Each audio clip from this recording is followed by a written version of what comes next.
Hello students, here your Vaishali ma'am, and today I am going to explain you chapter number 2, and the chapter name is atmosphere.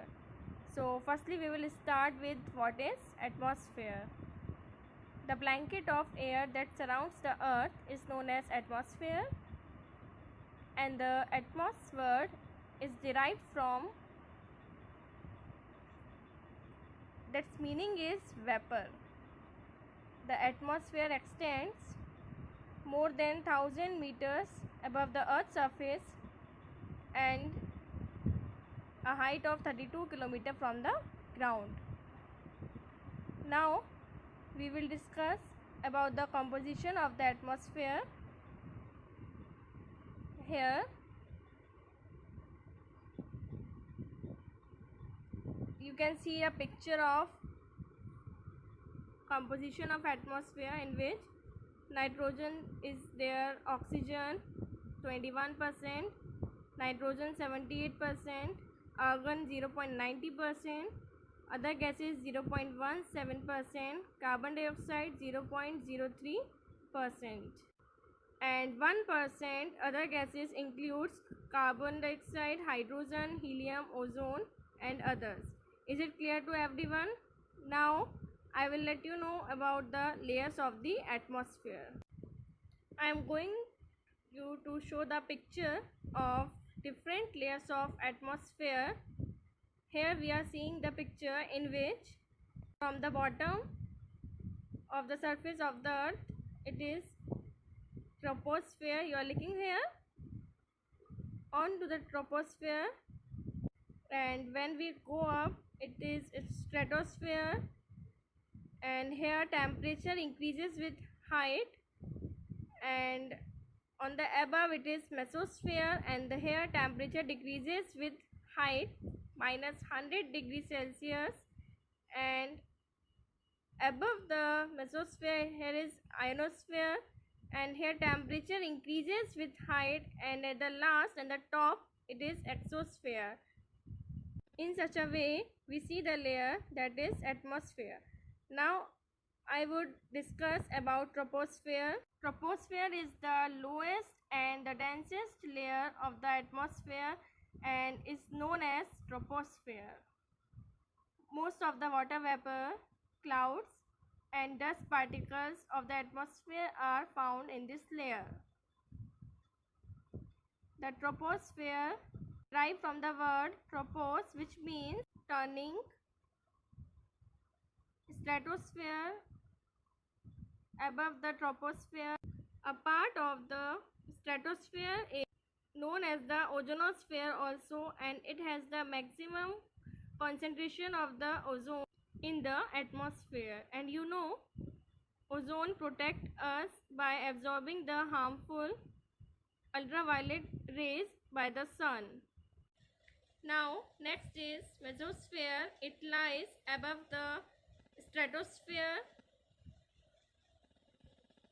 and most of the meteors, that is commonly say as burning stars, and in mesosphere the temperature decreases with height throughout this layer, and this layer is important as meteors slow down and burn up due to friction and frictional heat when they enter in the mesosphere. Now next come to the point thermosphere. Thermosphere lies above the mesosphere. Here we notice that the temperature rises rapidly with altitude in this layer.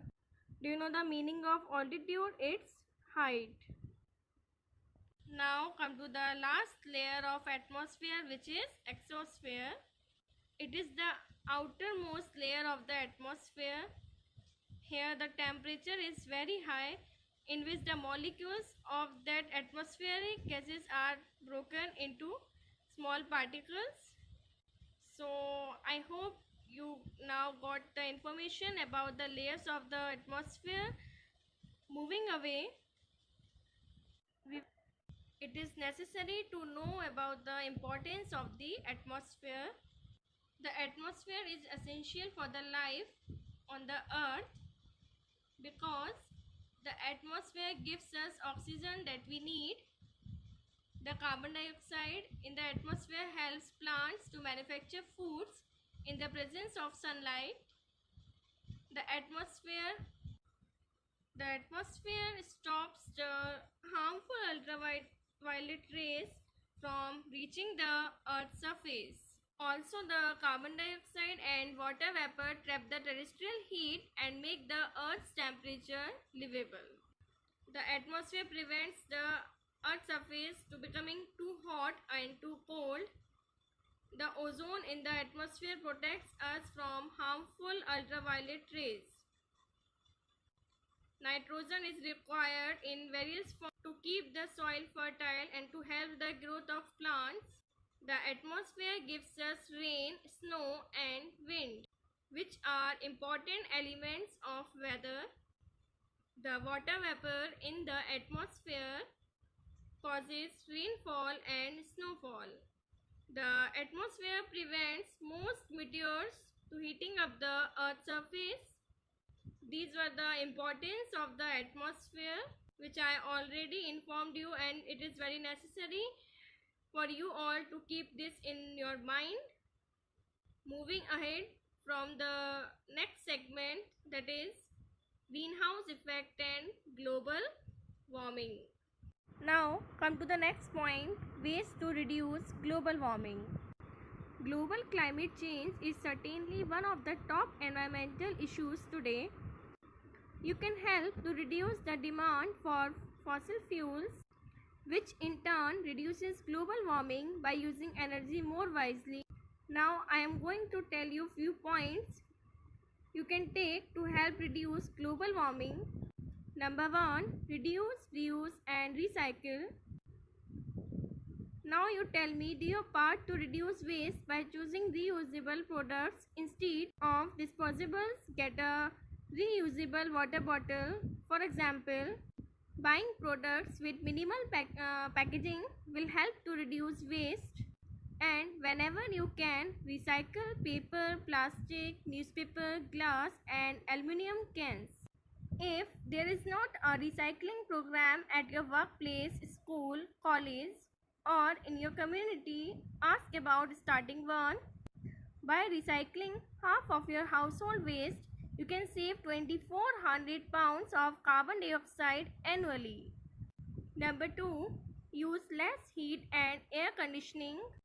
Adding insulation to your walls and attic and installing weather stripping or caulking around doors and windows can lower your heating cost more than 25%. By reducing the amount of energy you need to heat and cool your home. Turn down the heat while you are sleeping at night or away during the day and keep temperatures moderate at all times. Setting your thermostat just 2 degrees lower in winter and higher in summer could save about 2000 pounds of carbon dioxide each year. Number 3, change a light bulb. Wherever practical, replace regular light bulbs with LED bulbs, even they are better than compact fluorescent light, which is known as CFL. Replacing just 160-watt light bulb with a LED used 4 hours a day can yield $14 in savings annually. Do you know LEDs will also last many times longer than bulbs? Number 4, drive less and drive smart. Less driving means fewer emissions. Besides saving gasoline, walking and biking are great forms of exercise. Explore your community mass transit system and check out options for carpooling to work or school. Even vacations can provide opportunities to reduce your carbon footprint. Now, we are going to the next topic, the ozone layer and its importance. So, do you know what is ozone layer? And do you know what's causing a hole in it? Students, have you ever wondered why do your parents ask you to apply sunscreen before stepping out into the sun? Do you have answer of this question? Well, that's because of harmful radiation known as UV rays or ultraviolet rays emitting from the sun. But despite their fascinating name, too much exposure to the sun's UV rays can increase the risk of skin cancer, and it can affect your immune system. And these rays can even harm the single cell organisms, plants and aquatic animals also. But don't you worry, my students, because between the sun's harmful rays and life on earth lies an invisible pale blue protective sheet which is known as ozone layer. So what is ozone layer? Fine. Firstly, we have to go up and up in the atmosphere where some oxygen molecules that contain two atoms absorb energy from the sun's ultraviolet rays and split to form a single oxygen atom. Then this single atom mixes with the remaining oxygen with two atoms to form a thin layer of oxygen gas with three atoms to form the ozone layer. This layer is about 3 to 5 millimeters in the thickness and surrounds the earth, shielding and protecting the planet from harmful radiations coming from the sun. Everything was safe and fine for billions of years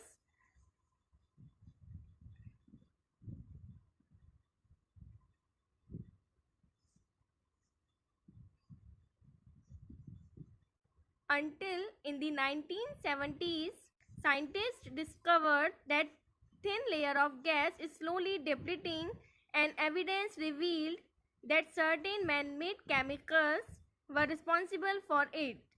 Yes, my students, chemicals such as chlorofluorocarbons, also called CFS, and nitrogen oxide, chlorofluorocarbons, which is known as CFC, coming out from a wide range of industrial and consumer appliances, mainly refrigerators, air conditioners, and fire extinguishers, below towards the ozone layer and begin to destroy the oxygen molecules, resulting in thinning of the ozone layer, which is popularly known as the ozone hole.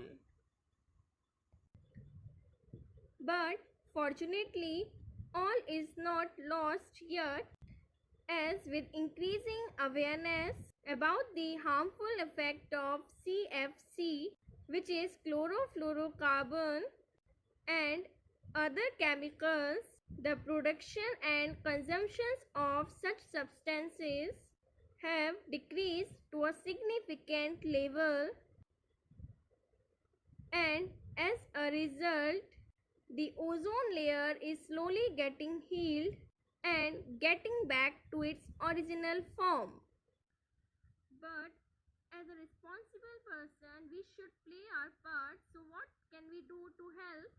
Well, there is not much we can do about the CFC that were released already, but there are some things we can do right now. And the first thing to do is spreading awareness about its harmful effects amongst our friends and family.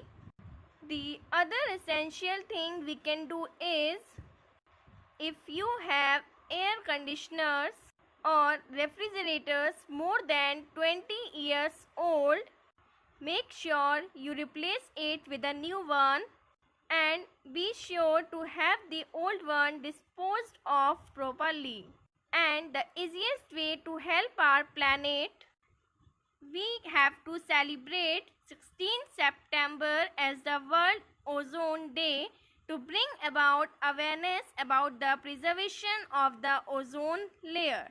So guys, so students, now you have to give me few answers of the questions. So the first question is, what is atmosphere? Yes, the atmosphere is made up of mixture of gases that form a layer surrounding the Earth. Exactly. Now the second question is, explain composition of the atmosphere. Yes, it includes 78% nitrogen. Yes, 21% oxygen. Yes, the remaining 1% consists of various gases such as carbon dioxide, hydrogen, helium, ozone, argon and others. Correct. Next question is, what is troposphere? Yes, the lowest layer of atmosphere is known as troposphere. Next question is, name the layer by which we can breathe. Yes, troposphere layer. Correct. Next, what are the causes of global warming? Yes, points में इसका answer. First point, burning of fossil fuel. Second point, harmful emission from industries and vehicles. Third point, deforestation. Correct. Fourth point, excessive rearing of farm animals. And the last point is fertilizers. Correct. On which day the World Ozone Day is celebrated? On which day? Yes, 16th September. Correct. So students, you have to prepare this diagram based activity in your geography fair notebook. Okay, hope you guys like and you are easily able to understand this video explanation, this chapter explanation, and after this if you are facing any difficulty you can contact your subject teacher. Thank you so much students. Stay home, stay safe.